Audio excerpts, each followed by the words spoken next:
దేవుని నామానికి స్తోత్రములు. ఈ ఉదయకాల సమయములో మీ అందరికీ కూడా నా హృదయపూర్వకమైనటువంటి వందనాలు తెలియజేస్తున్నానండి. ఈ దినము దేవుడు మీతో మాట్లాడుతున్నటువంటి మాట, జ్ఞానులని నక్షత్రము నడిపించింది.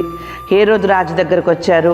వచ్చిన తర్వాత అక్కడ అడిగినటువంటి మాట ఏంటంటే, యూదులుగా రాజుగా పుట్టినవాడు ఇక్కడ ఉన్నాడా అని చెప్పి అడిగినప్పుడు ఆ యొక్క రాజు కలవరపడతాడు.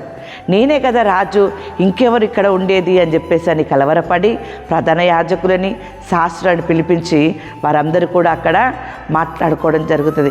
తర్వాత ఈ యొక్క జ్ఞానులు నక్షత్రం మరలా వారిని నడిపిస్తూ ఉంటుంది.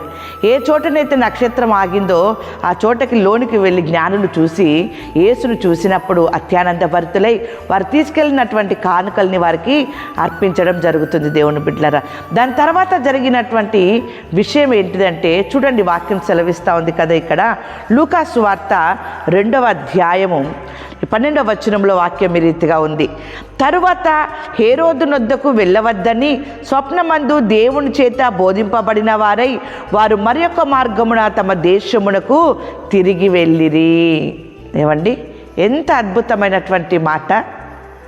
దేవుని చేత బోధింపబడిన వారై, స్వప్నమందు దేవుని చేత బోధింపబడిన వారై, ఈ జ్ఞానులు దేవుని మాటని, దేవుని బోధను విని వారు దేవుడు ఏ త్రోవనైతే వెళ్ళమన్నాడో ఆ త్రోవన వాళ్ళు వెళ్ళడము జరిగింది. దేవుని బిడ్డలారా, అంతేకాదు వాక్యం సెలవిస్తూ ఉంది. ఇక్కడ చూడండి 13వ వచనంలో, వారు వెళ్ళిన తర్వాత ఇదిగో ప్రభువు దూత స్వప్నమందు యోసేపునకు ప్రత్యక్షమై, హేరోదు ఆ శిశువును సంహరింపవలనని ఆయనను వెదకబోచున్నాడు గనక నీవు లేచి ఆ శిశువును ఆయన తల్లిని వెంటబెట్టుకొని ఐగుప్తునకు పారిపోయి నేను నీతో తెలియజెప్పు వరకు అక్కడనే ఉండుమని అతనితో చెప్పెను.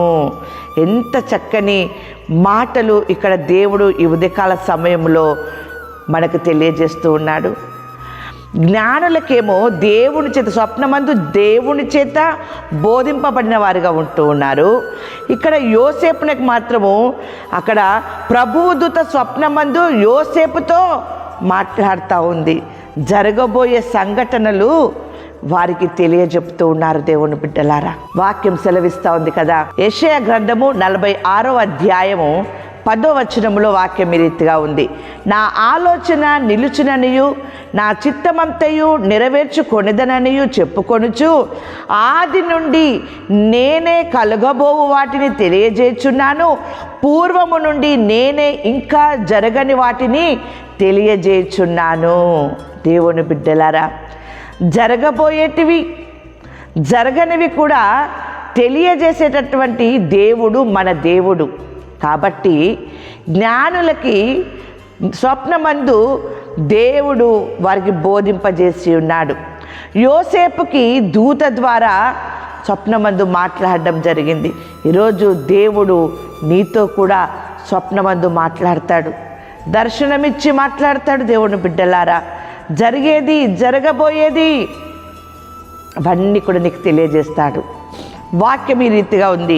యెషయా గ్రంథము 45వ అధ్యాయము 21వ వచనము, నేను నీతిపరుడనగు దేవుడను, రక్షించువాడను నేనే, నేను తప్ప మరి ఏ దేవుడును లేడు.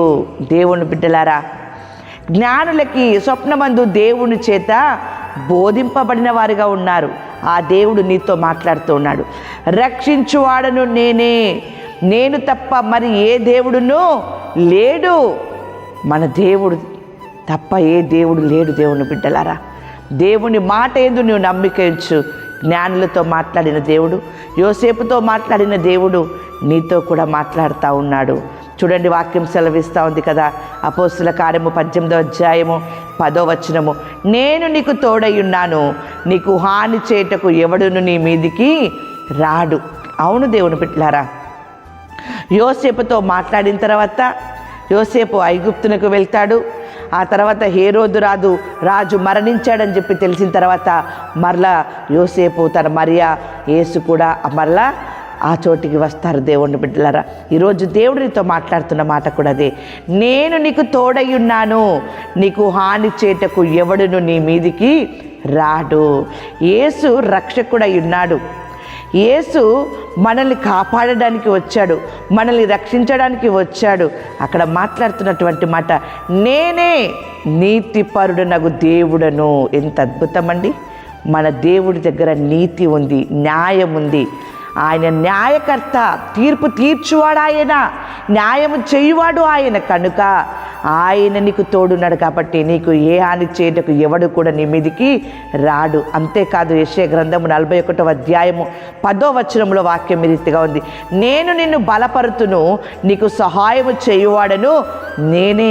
ఎంత చక్కని మాట అండి! ఉదయకాల సమయంలో దేవుడు నిన్ను బలపరుస్తున్నాడు, సహాయము చేయవాడను నేనే అంటున్నాడు. అంతేకాదు ఆయన ఏమంటున్నాడంటే, యేసు అంటున్నాడు, నేనే మార్గమును సత్యమును జీవమును, నా ద్వారానే తప్ప ఎవడును తండ్రి యొద్దకు రాడు. ఎంత అద్భుతమండి! నీ దేవుడు మార్గమై ఉన్నాడు, నీ దేవుడు సత్యమై ఉన్నాడు, సత్యమనగా వాక్యమై ఉన్నాడు, నీ దేవుడు జీవమై ఉన్నాడు. సత్యమైన మార్గములో ఆయన నిన్ను నడిపించుకుంటూ ఆయన నీకు జీవాన్ని కలుగజేసే దేవుని బిడ్డలారా, ఆ రీతిగా నీవు కూడా దేవుడి మాటల యందు నమ్మిక ఉంచినట్లయితే నీ జీవితంలో దేవుడు చేయబోయే కార్యము చూడండి. వాక్యం సెలవిస్తూ ఉంది కదా, లూకా సువార్త 1వ అధ్యాయము 17వ వచనంలో వాక్యం ఈ రీతిగా ఉంది, ఆయనకు ముందుగా వెళ్ళును గనుక నీకు సంతోషమును మహా ఆనందమును కలుగును, అతడు పుట్టినందున అనేకులు సంతోషింతురనెను. దేవుని బిడ్డలారా, దేవుడు నీకు ముందుగా వెళ్తూ ఉన్నాడు. ఆయన నీకు సంతోషమును ఆనందమును నీకు నీ కుటుంబానికి నిండారుగా అనుగ్రహించునుగాక. ఆమేన్.